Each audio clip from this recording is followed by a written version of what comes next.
చరణం చదవండి.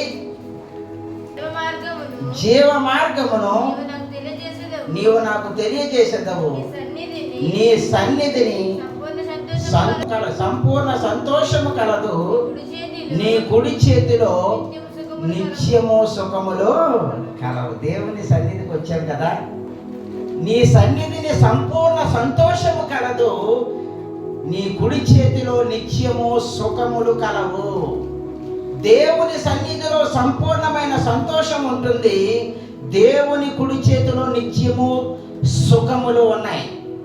వివాహములు కాని వారికి వివాహములు, ఉద్యోగములు లేని వారికి ఉద్యోగములు, వ్యాపారంలో డెవలప్ అవ్వాలంటే దేవుని కృప, నీ ఎడ్యుకేషన్ రంగంలో, నీ పనిలో, అన్నిటిలో కూడా నీవు ఆశీర్వదింపబడాలంటే దేవుని సన్నిధికి మనము రావాలి.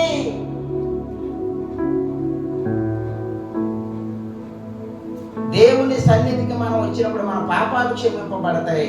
ఘనత ప్రభావములతో దేవుని సన్నిధిలో నుండి మనల్ని దీవిస్తారు. ఆయన సన్నిధిలో సంపూర్ణమైన సంతోషాన్ని మనకిస్తాడు.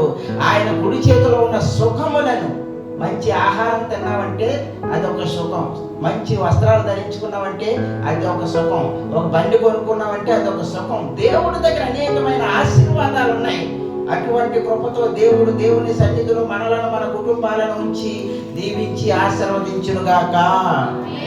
ఆమేన్. Thank you sir.